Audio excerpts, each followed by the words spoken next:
Hello, Hi. how are you? Well, thanks for having me. Yeah, absolutely. Thank you so much for joining. I really appreciate it. Sure, absolutely. Yeah, it's great to be here. Awesome. You know, Yeah, of course. No. okay, sweet. So I guess let's start with tell me a little bit about you. So the band started in 2002. It just was a side project for me when I was in another band, and things weren't working out in that group, and I kind of needed my own things. I started writing a lot of the music and got with a producer and started writing the songs and getting the music going because I knew it'd be a lot easier to find members if I had already got the music going.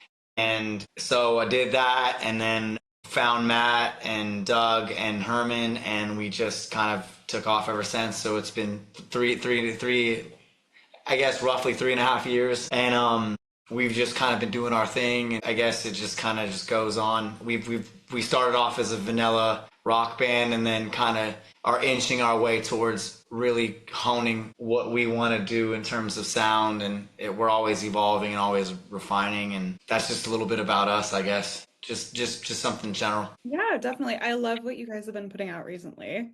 Thank That's you. the thing. I've been seeing a lot of comments about like influences from Chester Bennington, a lot of people are really loving it. That's awesome. Yeah. So like, yeah, I mean, we get the Chester thing sometimes. I mean, for me as a vocalist, I really wasn't that into Linkin Park after the second album. They were going in another, direction, I guess. But something about the way that Chester delivered, and a lot of the new metal style singers. I say this guy all the time. Billy Keaton was from a band called Scrape. Chad Gray from Mudvayne, like a lot of those really gritty, super dirty type of vocalists, like Lynn Strait from Snot. Like I loved that sound, and that was kind of the vocal sound that I really wanted to create with. And it was kind of hard because in the beginning I couldn't make those sounds, and then towards She's the Blade was when I started figuring out how to do it, and so that was a layer, right?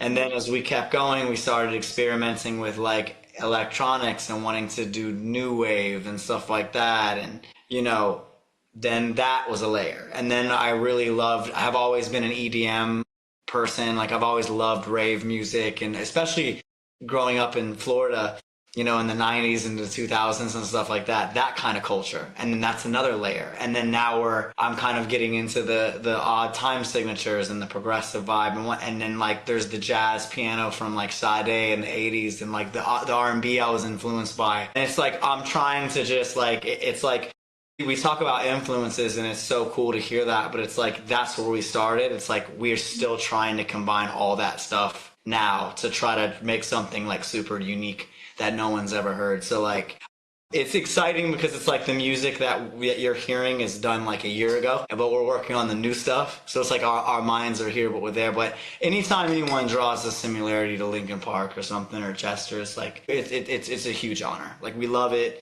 And if you pick up the whole house vibe, the EDM vibe, and it's in there, I really love that too. That's just super cool. So I'm glad you guys are kind of feeling that whole thing.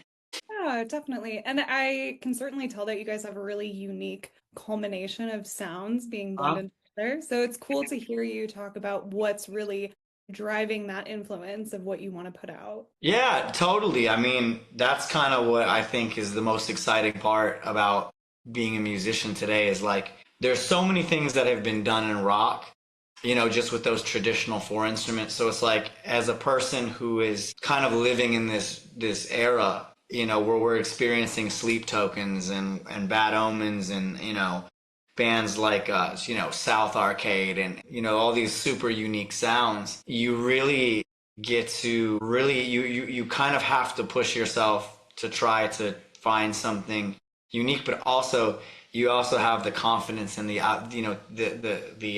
have the what was the word I'm looking for, like the it's almost like you have like the inspiration to want to create something that's like crazy. Like, Mhm. oh, I don't think like people will like this, and it's like good. It's like that's what we don't feel. So it's like, yeah, in this day and age now, it's like you have to. I think it's always been like this, but you know, it, I just love it. I think there's no reason to do it if you don't want to just push it, you know? Yeah. Pray something like just like, oh man, I've never heard this before, And I think as long as we remain being people, we'll always have that uniqueness. So Totally. Yeah, I noticed that you mentioned confidence. Has that been something that you've always had during this journey, or is this something that's been built up over time? I would say that one of the just as a side note, if this is going to get taken into a mental health, like a mental perspective, I'm really happy because mental toughness and psychological adversity is something that is really important to me. Confidence is not something I always had. It's something that I would say that I grew up as an athlete, so I know what it's like, and I was, I played football in high school and things like that, and I was a linebacker. I played defense, and I don't know if you can judge, but I'm not a very big I'm tiny. I'm 5'7", I'm probably 150 pounds. I wasn't a very big kid.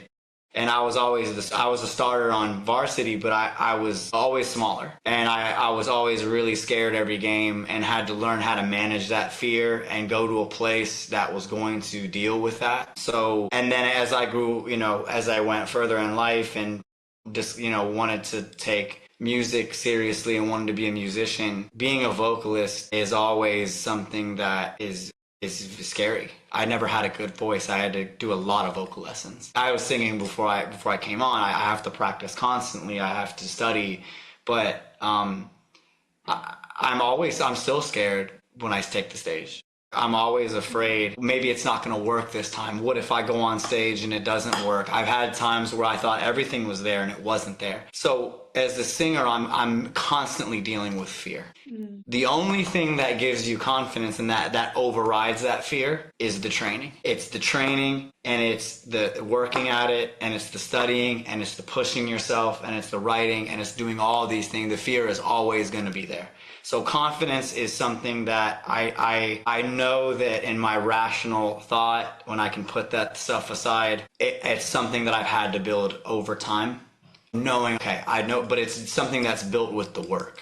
And it's something that I think the confidence is earned in a lot of ways. And fear is one of your greatest allies, because fear is what makes you sit in the car for 4 hours doing the exercises. It's what makes you write, because you don't know if you're going to get the single you want. The reason there's fear is because it matters. And so for me, confidence is earned. It's not something that I had naturally. Absolutely. Yeah. Thank you for sharing all of that. Absolutely. I constantly deal with fear. It's performing on stage but I know once you sing that first note, a lot of it just goes away. You zone. Yeah, definitely. Because it's your passion. Right. Exactly. And I think that really speaks to, determination and resilience over the years. Absolutely. Totally. I mean, I've had nights where I've come off the stage and I'm like, I want to die right now. Like, I can't believe I missed this. I've had rough nights. I've been kicked out of bands because I couldn't deliver what needed to be delivered, and I know what that's like. But I'm one of those people that, like, I might kind of complain. I don't complain a whole lot, but I'm one of those people that I might like bitch a time or two. I might have, a rougher go than a lot of other people do. But the one thing that I do have is that you can beat the shit out of me and I won't quit. I just have a hard time quitting. I might whine a bit here and there, but I'm going to keep going. And it's like I'm going to find out a way to keep going and do it. I try not to complain too much, but I mean, I've just been in situations where wanting to quit is for me is normal, totally normal. I mean, I want to quit at least twice a month. Yeah. But it's normal. It's a role. But there's no drug on the fucking planet that feels better than breaking through what almost made you quit. And each time you say, I know there's a way out of this place, and that's it. Man, it's supposed to hurt. Yeah. Absolutely. Yeah, I mean, being at it for so many years, I think that's really a testament to what you just said. Yeah. It's been 10 years now of, being in bands, and, the music business kind of chips away at you. It wears you down over time. You ever hear the term jaded? That's where it comes from. And it just wears you down, and it's just, you just have to remember why you're here, and it's hard. I have great days, I have bad days. But I just think like when you die, when it comes time for your final moments, like how do you want to be remembered? Like what do you want to look at your life being spent doing? And it's like, I know I have to do this the rest of my life. I know this is what I'm happiest doing. This tests me more than anything. And I know that this is to me. So you mentioned that you were an athlete in school. When did the switch kind of move from like athletics to music? So there was always both, and I was like 11 when I got my first guitar, and when I was 12 I started playing football as a kid. And as you know, in Florida and also in Chicago in Northwestern, our coach John Burden, he played for Northwestern back in Okay. receiver. There was a really good cornerback from Michigan named Charles Woodson. He's an amazing player, and he remembers lining up against him playing at Northwestern. So it's one of his claim to fame moments. But yeah, like in Florida, football is a pretty big deal. It'd be like wrestling up north. I don't know where you're from, but like I know like in Illinois, football is a big deal. Wrestling's a big deal. But like, you know, the switch kind of happened. I always knew as a kid I wanted to I like hearing a song on the radio or something like that. I always knew, I was like, I bet if I could change this song, I bet I could make it in a way that I wanted to. So it was always in me from the beginning. My dad was a guitar player. And, you know, I just like, it was very common. Like there was no blurred line between you're a jock and you play music when I was growing up. There wasn't. And I kind of just, I would say 12 is where I got my first guitar, and I was playing football, or 11, like I was playing football at that time. And when I got to high school, I got my first band. There was kids around. So I got my first band, played guitar, and it was always there until I stopped playing, and then got really serious about academics, and then kind of rediscovered music like a lot later in my life. Okay. Yeah. So that was kind of, they were always kind of hand in hand, you know? Yeah, absolutely. Yeah. So I've noticed with a lot of like your videos on TikTok, Instagram, all that stuff, and just like the music that you have put out recently, there's a lot of like alluding to mental health. Tell me a little bit about what drives that, or like what's behind the lyrics. I think every song's different. I think that, are you kind of like referring to like the last 3 songs? Yes. Okay, cool. So like, I kind of like, social media can be difficult at times because you're trying to find out what it is about your band that's unique and you want people to see. Mm-hmm. And a lot of times I want people to see the depth that we have and the lyrics and like the depth and the message that we're trying to say. And I guess like, in terms of mental health, like Adrenalina, for instance, is a song that's kind of about rejecting this whole idea that you have to just play life safe and you have to just not go for things because you're scared of them or because, you don't think you can do it. And it's kind of this fight song for people that, like, I came from a family where my father wanted me to get, and there's nothing wrong with this, but my dad wanted me to just get a safe career. Have a family, and just make your money, go on your vacations, but just, don't do anything like, don't do anything risky, don't do anything like ambitious. And it's just like, I kind of always just felt like, it always pissed me off growing up because I was like, I just don't feel like I'm cut out for this. Like, I feel like I want to do something that's like bigger than myself. Like, I want to do something like, I want to do something real. And it's like, that song really just was about like, what was about that was inspiring people to just say, if you want something, go get it. Like, like it's for all the people out there that are out there and they feel like they're going after something that, they don't know if, it's what they've always wanted to do, but they're struggling. And it's just like, it's, just break through it, and that was kind of what that's about. And Beautiful was a song that was written about the mental health of people that only want to be valued for beauty and never for the things that are really beautiful about them internally. It's like, don't you ever want someone to like love the pitch of your laughter or the 5 freckles on your shoulder?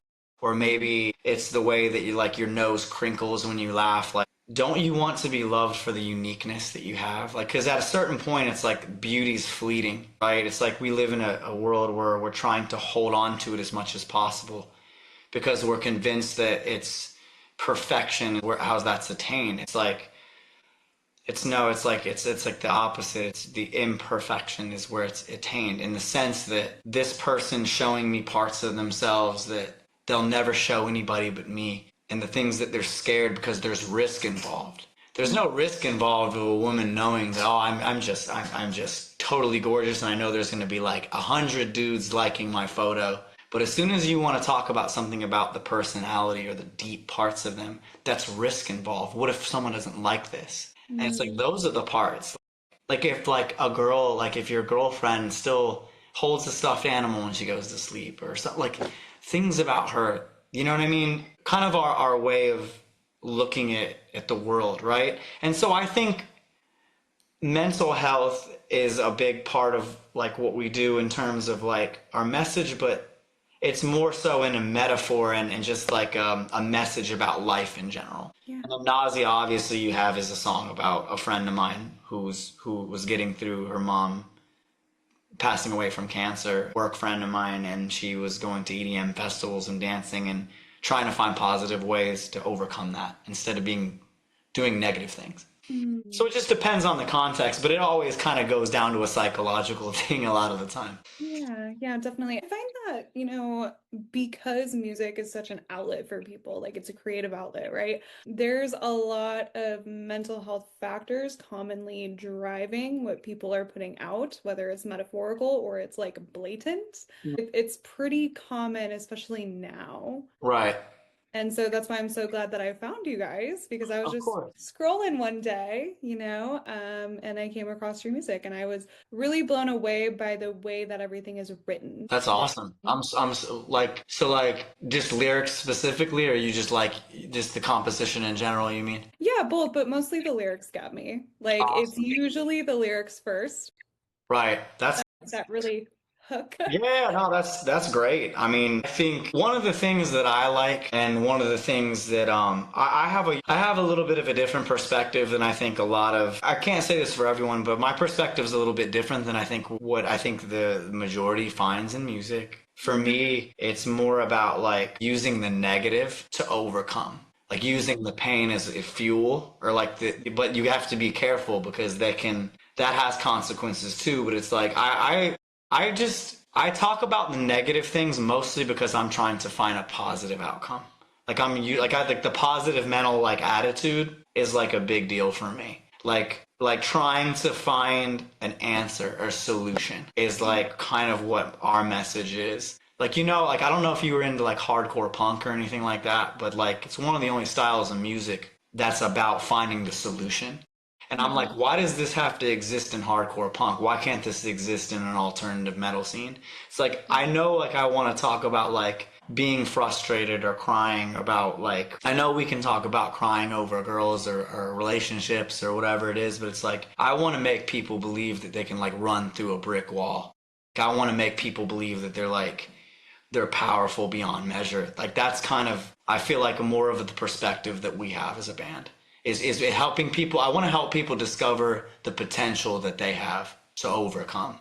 That's what drives me as a musician, is seeing them realize, oh, I'm capable of this. I think I like that. And adrenaline, like kind of it can piss some people off too, and I think that's good. But it's like some people kind of hear it and they're like, oh, well, I can't do this because this, and this, and it's like, well, let's think about this. How much time do we have now? 20 minutes, right? Maybe that's good enough for now. Then you realize you can do it. Then you realize you can add a little bit more and then add a little bit more. And suddenly you can structure your life to make time for the things that you've always wanted. I just think it's like the Matrix, It's like some people just don't want to be unplugged in a way. So I understand. Yeah, absolutely. It kind of goes back to or reflects on your experience with fear, right? You're kind of like sharing your own experience in a way that will inspire others to do the same. So with that, where did this like positive mental attitude come from? Or when did you determine that like this is what you want, or this is what you want to portray, or this is how you want to live? Just from failing multiple times at things and then getting back up again and then finding out you can do them. I was the smallest kid on a defense that in one of the most physical positions that you can be in high school. And I played a year in college at a small school, and but seeing myself be afraid and have voices in my head telling me you should quit, and not listening to them. I mean, and like, everything's telling you you're not cut out for this, you're not cut out for this, and then you get a quarterback sack. It's like finding out from a young age that I can stop listening to this. What's happening in my mind and what's happening on the surface are two different things, right? Mm-hmm. And I can make something positive happen when something's negative in my brain. I can stop listening. Growing up in a community of kids that played football that were older than me, that always preached, pushing past pain and things like that, and dealing with adversity at a young age helped me. And then, not being not being great at academics, in high school, and then going to college and having a 2.34 GPA, and then 2.5 years. 2 years down the line, getting really inspired and wanting to be a physician assistant, and then taking that GPA from a 2.35 to like a 3.47, and getting just completely teaching myself to excel in classes that I would have, no one in high school would have thought I would have did well in, and proving myself, oh wait, you can do these things. And then really, really having a hard time with girls, and then like having to get out there and learn something, and then you are able to keep a relationship, seeing yourself and then saying, okay, well, I wonder if I could, I could teach myself to sing. I've always wanted to be a singer, and dealing with that, and seeing yourself overcome all these things, and then being really inspired by like the military and the Navy SEALs and the mindsets that they have, and just being in a culture of motivation and trying to just learning that hard work always just beats everything most of the time. I just think just reinforcing that, just seeing over and over again that yes, you can do it, just makes me, just has always kind of just given me the outlook that I just think people are just so much tougher than they think they are, and they can do it. And it's just like, even when you don't think you can, you can. It's that for me, in my experience, and my experience is a really it's a unique experience. But it's like, and it's not everyone. Some people aren't built like that, and I get it. But it's like, just for me, that's where I got it. It's just just growing up in a culture from the beginning that was preaching hard work, and dealing with pain, and dealing with being hurt and still going, and that's kind of just where it came from, I guess. Yeah, I know you mentioned your dad kind of wanted you to take less risk and maybe live a more cushy kind of lifestyle. Was that hard work something that was also instilled in the family growing up? Or was this mostly your environment? Music was not considered a career choice in my family. My father,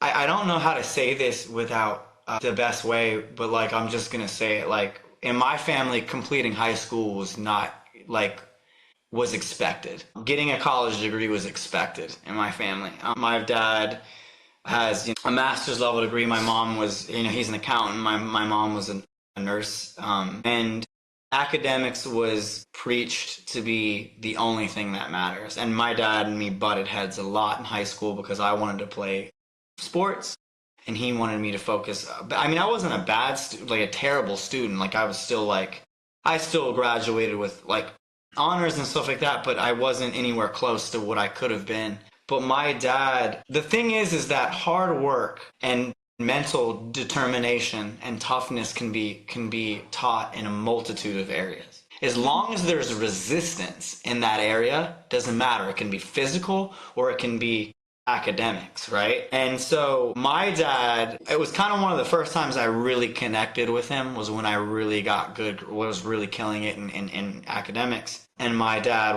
and me really started connecting there, and hard work on that front, and even just with Little League and just sports, it was always kind of, my dad was very clear. I mean, he's like, you're going to get out of what you put into things. And academics was considered very important. And that, yes, on that front, the work was very well instilled. Absolutely. It was, many a fight in the house had been from not getting good grades. And I might have been able to experience things physically, growing up with sports, but with academics, there was a ton of resistance. But the thing is that when you find out that you can overcome it, that's the kind of the key to it. You know, it's the same as an engineer who's trying to figure out a problem that no one's figured out in 600 years. It's the same. He's feeling resistance in something that's beating him down.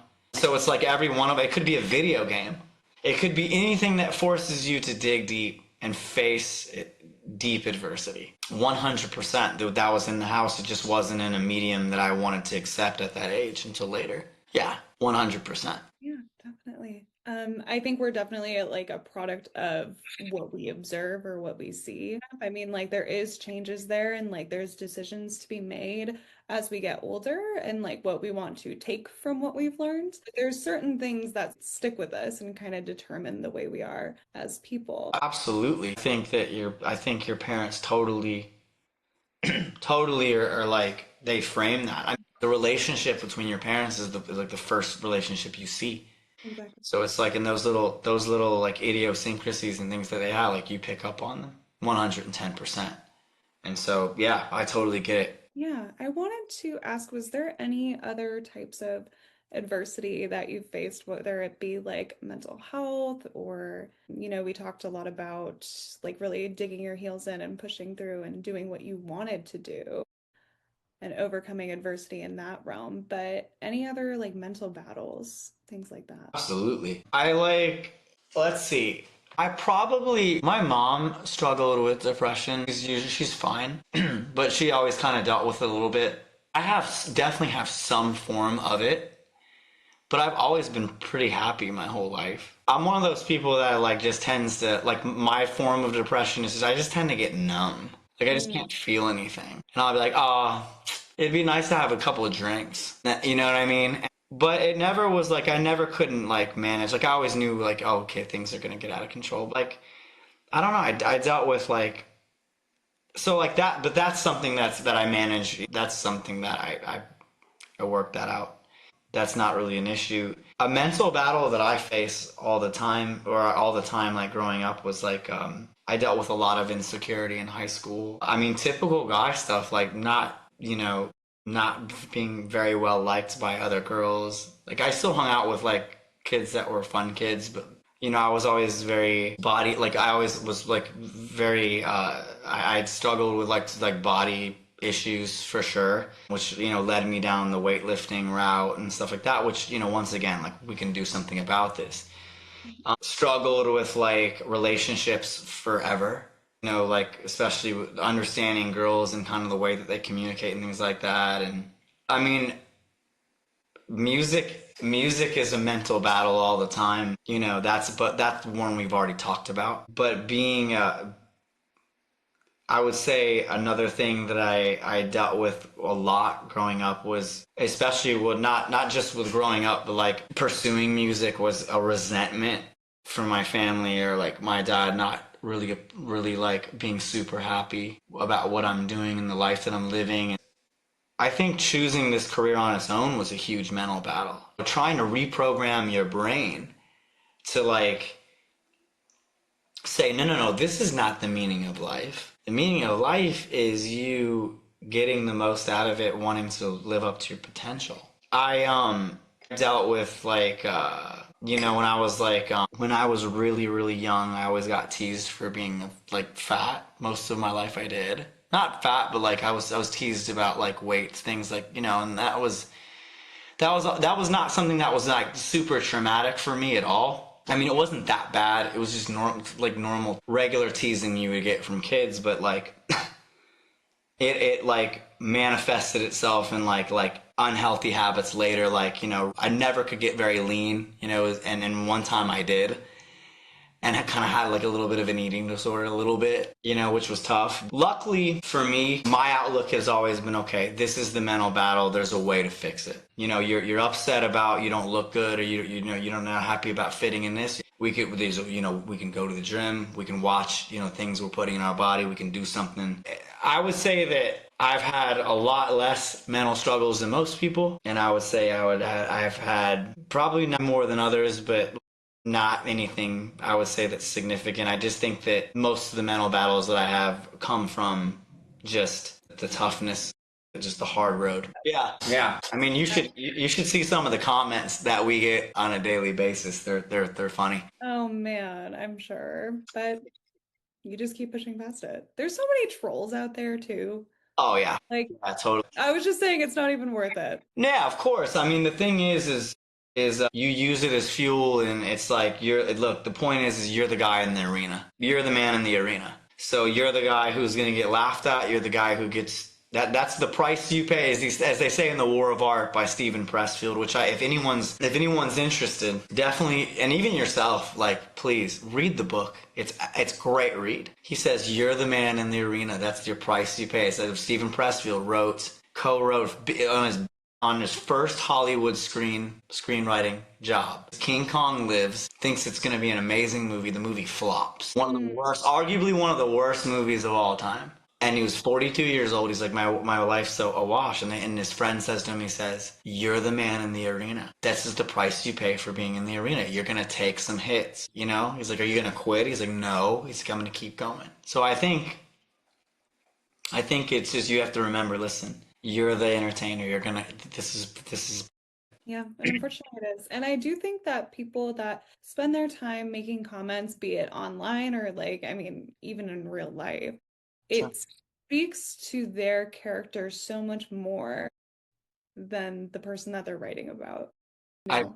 I agree. I know what it's like to be bitter. I've been this in my life.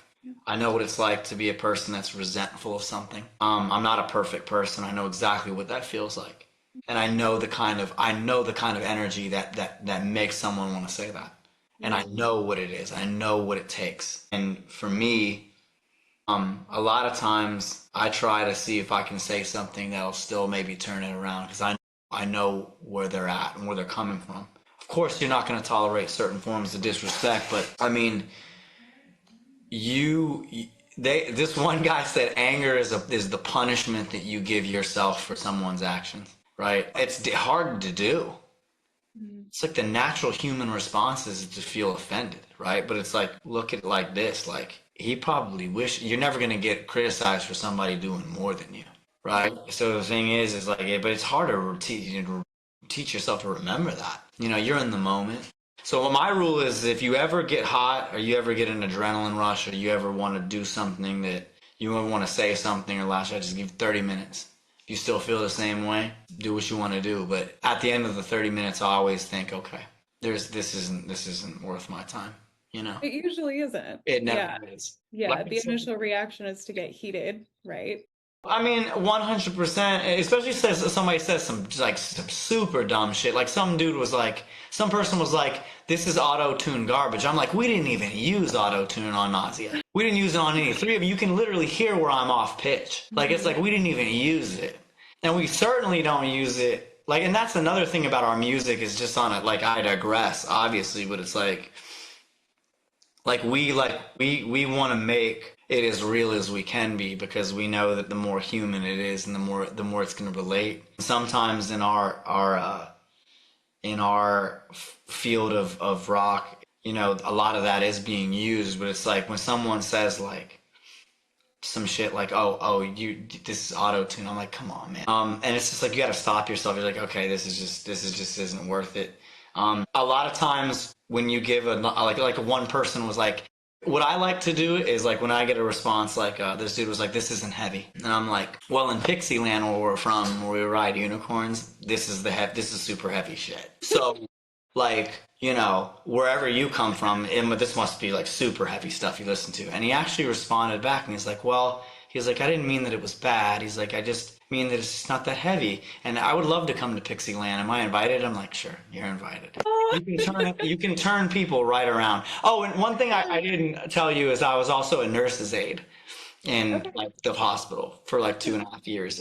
A lot of dealing with just angry people is just something that I've learned how to do. I get it. I was a phlebotomist for 5 years. Everyone hates you. Yeah, especially me, because I was stabbing people. Yeah, I was a phlebotomist they let us draw, so. Okay, yeah, just the worst. Like, everyone hated you.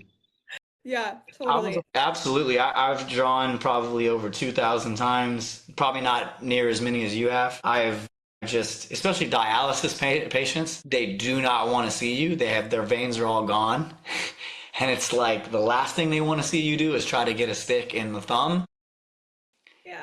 Not happy. And it's like, I've dealt with people where it's just like, but you're amazed at sometimes when you can de-escalate the situation and flip it. Totally. Like, oh, okay. It's just like that dog that barks at you and he seems like he wants to rip your face off, but then you get your hand closer to him. I'm not advising this, but like you get your hand closer to him and he just wants you to pet him.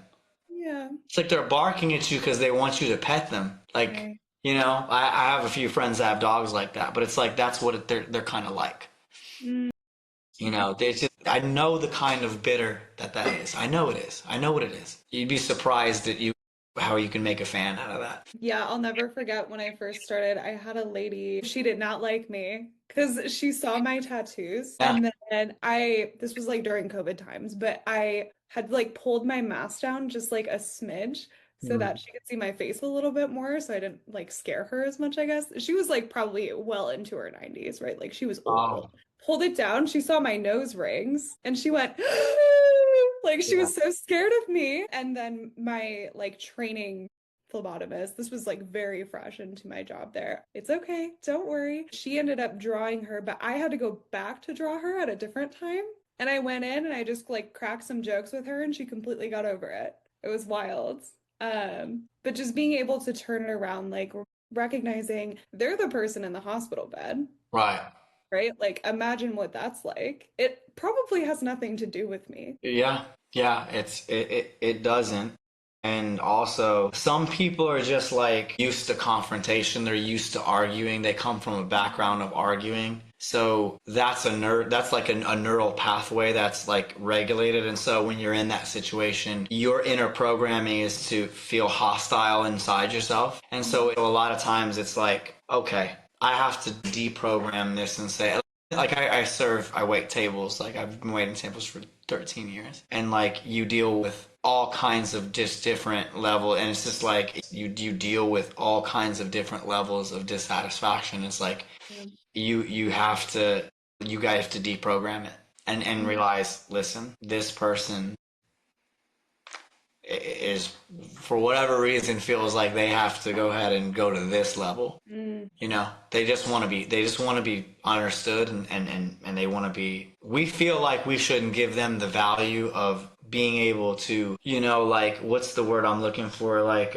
be able to take their mood around. Like they shouldn't get that reward, but it's like, that's what makes you a professional. That's what really makes you a great employee, is being able to deal with that. Because people that are like, I always, like, one thing I try to do with that is I try to say, like, when was the last time that you felt like your life was going to end, or you needed something so bad and it was putting all the stress on you and something took it away? Do you remember what that felt like? So when a person is dealing with that shit, they're dealing with this unbelievable amount of stress. Imagine how am I going to relieve this person from that? And when they develop that pathway of that person helped me, they'll never forget you for that. They'll never forget that. The way that you made them feel better. They will never forget that. It's a great sentiment. There's people in my life that have done things for me where I was extremely worried, and they took that weight off me, and I'll never forget the way that made me feel. Sales job, restaurant job, people will always remember, you helped me. I want you next time. Right. So, yeah, with some of these fans, it's like you don't have to bend over backwards. You don't have to change your art, but you can really vibe and connect with them in a way that most artists might not ever do, you know? This is so true. You know, and some people, that doesn't work for them, you know?